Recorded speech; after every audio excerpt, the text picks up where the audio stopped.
Today we will be discussing the second lecture on charging and discharging of capacitors. In fact, in all the DC accelerators, the basic principle of these accelerators is based on charging and discharging of capacitors, and therefore it is necessary that we understand this aspect of accelerators very well. Now, one of the things which we have to know is that how the capacitors are formed in DC accelerators, and the basic equation which governs these DC accelerators is voltage generated on the capacitor V is given by the charge transferred to the capacitor divided by the capacitance value of that capacitor. So V is equal to Q upon C. And depending upon the various geometries of the capacitors, their values can be calculated. You can see here various geometries used for the capacitors here, or the condensers, and you can see that first one is parallel plates. Different geometries, for example, you can have two plates. They will also form capacitor, and there will be a certain value of capacitance with that one, or it could be a sphericals. There can be a sphere, concentric sphere, it can be surrounded by another sphere. So this will also form an capacitor. Third one is hemisphere. That it is not full sphere, but there is a hemisphere, and then it is surrounded by another hemisphere also.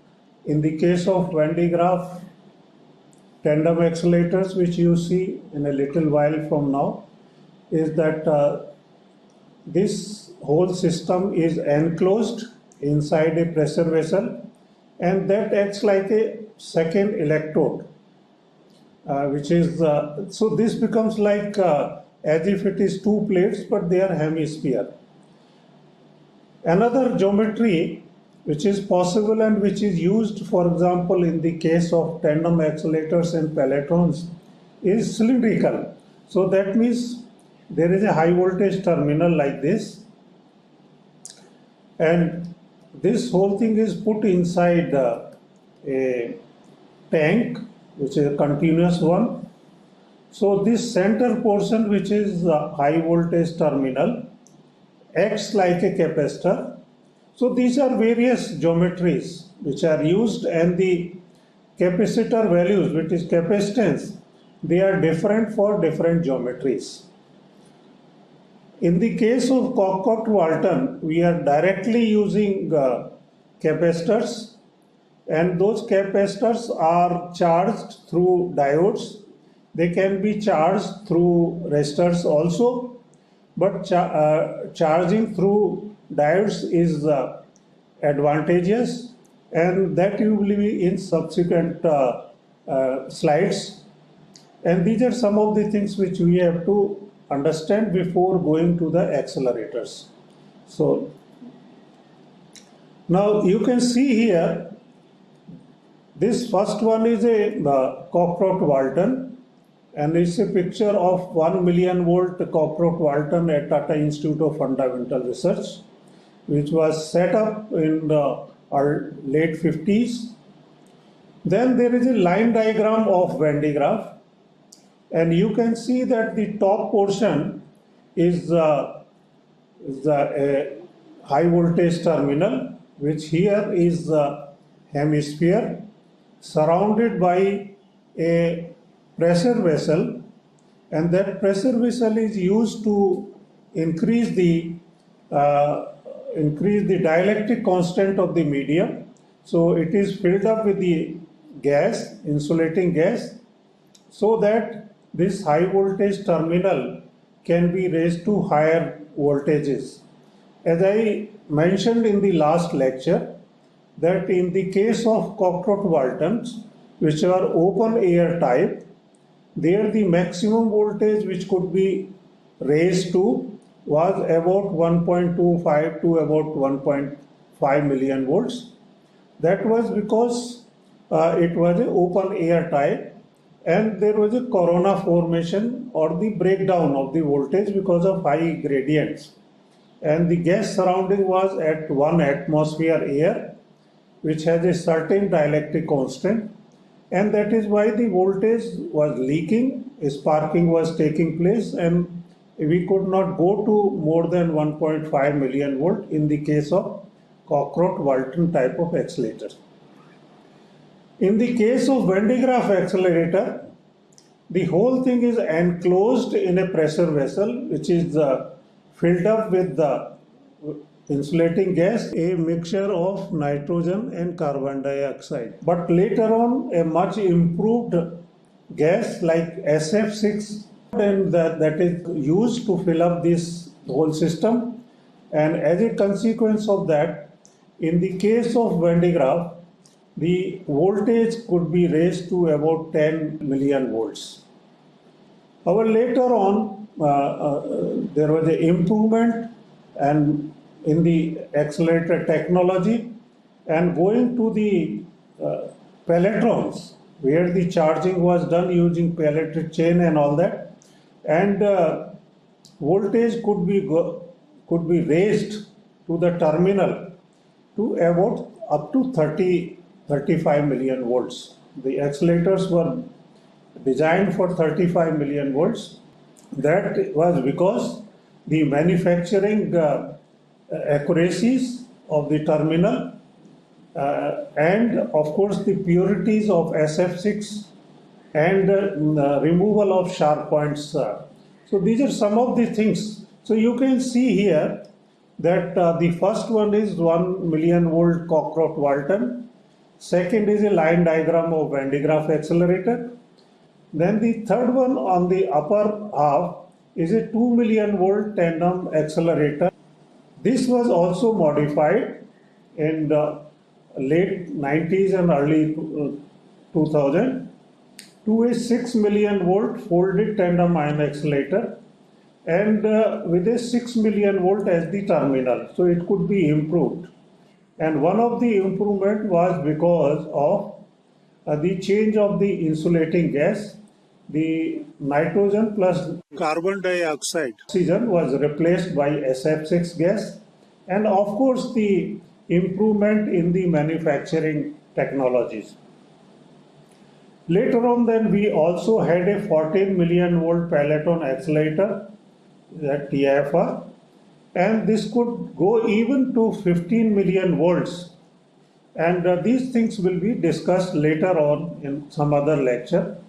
So basic principle which is important in the case of DC accelerators is that the voltage is equal to Q by C. Q is the charge transferred to the capacitor having a capacitance value of C, and so geometries may be different. The capacitance value of the capacitor could be different, and they can be calculated very nicely. And the kinetic energy, which is gained by seeing the voltage difference of V or a charge state of N and total charge of Q, is given by QV, and where it can be given in MVV, the energy, if the voltage in million volts and charge is QV is the charge state. Now this is just a diagram for the comparison purpose and to demonstrate that how important is this equation, that is V is equal to Q by C. So you can see here the first one is a cockroach Walton and how the charging of the capacitor takes place here. Second one is a upper half of the Van de Graaff accelerator where only the high voltage terminal is shown, and the third one is a two stages, either tandem or the peloton, and the whole column section including the high voltage terminal is shown to be enclosed in a pressure vessel. Now in all these three cases, which are the main accelerators, you can see that there is a capacitor formed, and geometries you can see in all the three cases are different. In the first case, they are like parallel plates, is shown to be parallel plates. Second case, it is a combination of a cylinder up to, for example, up to this place, and then it is a hemisphere. Third case, it is a concentric cylindrical. So the capacitance values of these three cases will be different, and they can be very nicely and very accurately calculated. Now, so it is important in the DC accelerators to know that how this charging of the capacitors take place, and that one has to understand very well. As I mentioned earlier, the energy gain is Q times V, and V is the voltage difference, Q is the charge, which is equal to N times E. Here the N is charge state, and the kinetic energy will be N times V. V is the voltage, so this kinetic energy will be in MeV if V is million volts. N is a charge state and E is the unit charge. Now, so I have here invoked another parameter which is charge state. So let me explain what is the meaning of charge state, because that is, so suppose we have a oxygen atom, and oxygen atom has 8 electrons. Now if you remove all the 8 electrons from the oxygen, then it becomes a bare atom, and we call it O8 plus. That means all the electrons have been removed, and it becomes 8 plus positively charged ion now. And if you subject this oxygen 8 plus to a voltage of 2 million volts, then the kinetic energy will be 8 into 2 is equal to 16 MeV. So you can see that in the case of heavy ions, the same voltage can lead to much higher energies. Had it been proton, which can have only H1 plus, the energy could have been only 2 MeV. While for heavy ions, where all the electrons can be removed, the energy could be much higher, and this property of the ions, heavy ions, has been exploited in the case of tandem and peloton accelerators, and that is why there the much higher kinetic energies are possible. Now, I've said that oxygen 8 plus means that all the 8 electrons have been removed here. That is the meaning of oxygen 8 plus. So it's a positively charged and it is 8 plus charge. Now, if you consider in a very simple case of H plus, that means hydrogen has only one electron, and that only one electron can be removed because it has only one electron. That means H plus means the only electron is available with hydrogen atom that has been removed. And if we add, then you will ask a question that can we add one electron to the hydrogen atom?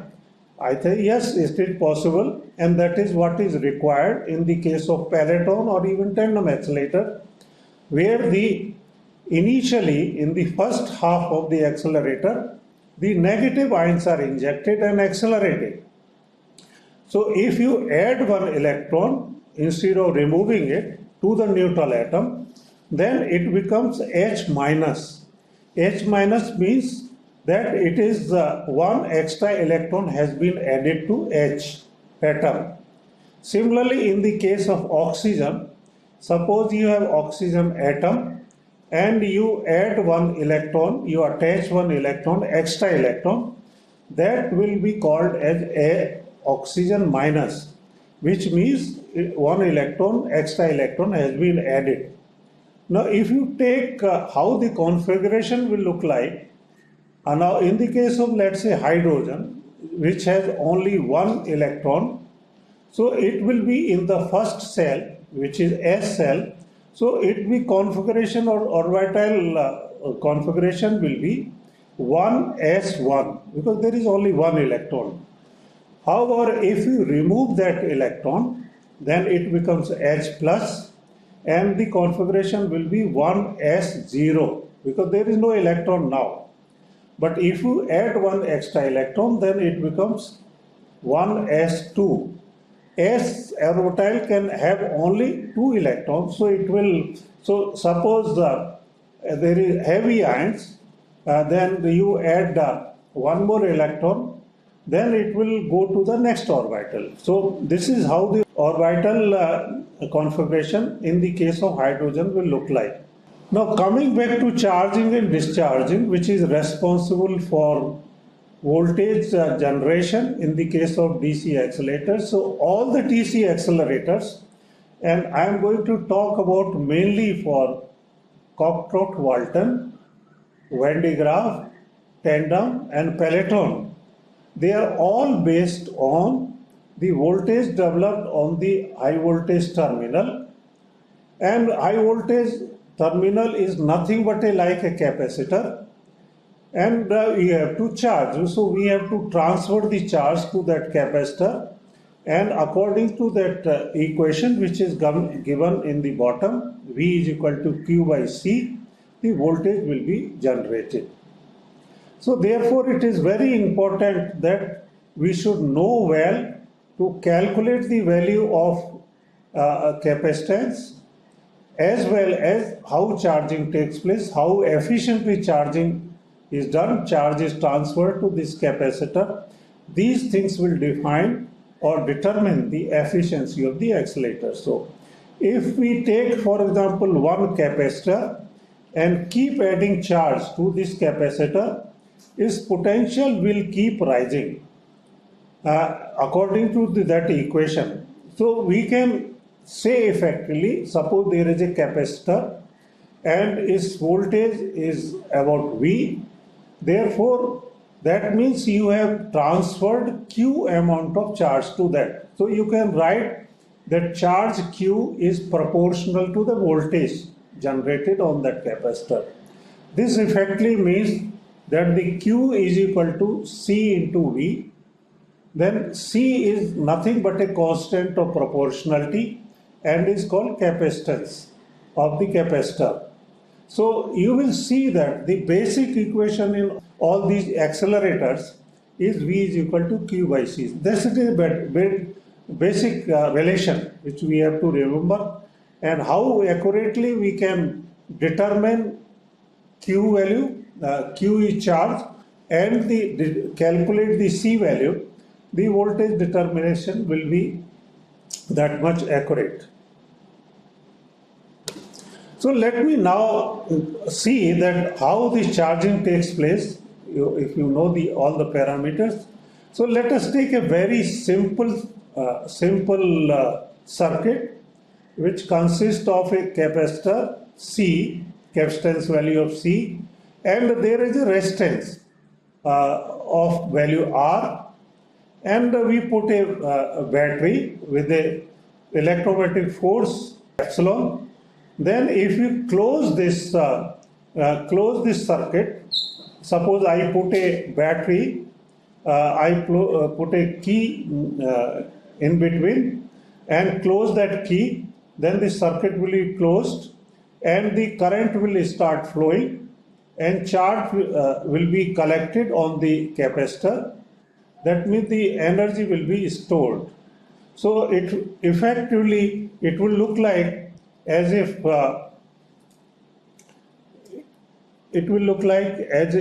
so this is, let's say, is resistance and this is a battery, and I put a capacitor and I put a key here, So as soon as I close this key, that means it becomes like this. It becomes like this, then there is a current flowing. Now if you do that, here epsilon is a EMF, that is electromagnetic force of the voltage source. Now you can see that in this case of Cockcroft-Walton kind of multiplier, which is shown above, and so first one and the second one are similar, only details are given in the second one. The voltage is basically a voltage multiplier, and it's a circuit where the charging of capacitors takes place in parallel and discharging them in series, and that is how the voltage across the capacitors are generated. And if you connect a accelerating tube means basically a set of electrodes where the gradient is formed, and that can be used for acceleration of the charged particles.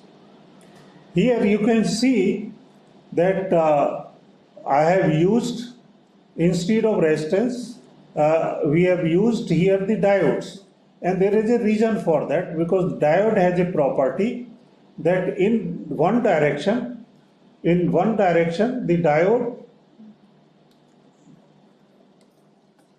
you can see, I'll explain. Diode normally in the beginning it was always shown like this, that there is an electrode here and there is a cathode, so there is a current passing through this.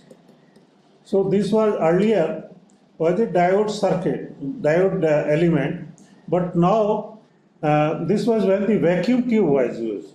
But today the diode is shown like this, which is a solid state device, PN or. Now this has a property that if this is positive and this side is negative, that means you connect the battery like this, then there will be resistance here, then it will start, current will start flowing in this one if it is positive. Now in this configuration, if this is positive and this is negative, so that means when this is positive and this is negative, it is called forward bias, and in forward bias there will be current passing through that. Now if suppose I reverse it, that means either I make it negative and positive here, that means in that case this will become negative and this will become positive, then there will not be any current flowing in this circuit, and that time it will be called reverse bias. And this property is reverse bias. And this property is very effectively used in generating the voltage in the case of Cockcroft-Walton type of accelerator. Now you can see here that in this, if you see the complete circuit, this is one unit, and in the Cockcroft-Walton kind of thing, you can have several units. For example, here 2 units are shown. That a 1 unit means 2 capacitors and 2 diodes. They form the one. So here you can see that we are having 4 capacitors and 4 diodes. So there are 2 units. In this case also, in this case you can see there are 2 diodes and 2 capacitors. So it's a 1 unit. It is a multiplier. And when there is a transformer here, which gives the voltage at the output, which is V sine omega t. Let's say sinusoidal wave is given, and like this. Okay, so you can see that when this is positive, then this will not conduct, it will be in reverse bias. But let's say this is negative and this is positive, although it is grounded, but so when this is negative and this is positive, that means it is ground, so this is negative, then this diode will be in forward direction and there will be current flowing in this circuit. So as a consequence of that, it will be forward biased and there will be charging taking place of this capacitor. And the voltage will be generated across this capacitor to a maximum of this sinusoidal wave. That means if it is V sin omega t, then V will be generated. Now in the reverse direction, that means when the sinusoidal wave goes to the negative cycle, then this will not be conducting, because then this will be negative and this will be positive. So this will not be conducting. But in the first half, which is a negative half, is already the voltage across this first capacitor is generated to a maximum value of V. Now when we go to the other half, that means this is positive and this is negative, this will not conduct, so there will not be any current in this one, but this diode will start conducting. So that means this is negative and this is positive, so this will conduct, and then this will be charged to 2V, because this is 1, this is already charged to V, and there will be addition of V sin omega t, and the peak value is V. So this second one is charged to 2V. So this is how it is generated. Same thing you can see here, that when this is ground and this is negative, A is negative here, then the charging of this capacitor will take place through this circuit. That is nicely explained in another transparency also. And when reverse takes place, then this will charge through this capacitor. So this will be charged to twice. So you can see that if you have n number of stages, and each stage minded is having 2 capacitors and 2 diodes. So if suppose you are having n number of units, n number of stages, and then the total voltage at the output here on the top will be 2 times n into V. N is the number of stages. But if when it is connected to a accelerating tube, there will always be a current flowing this. So the total voltage will be slightly reduced due to loading in the ion current which is passing through the accelerating tube.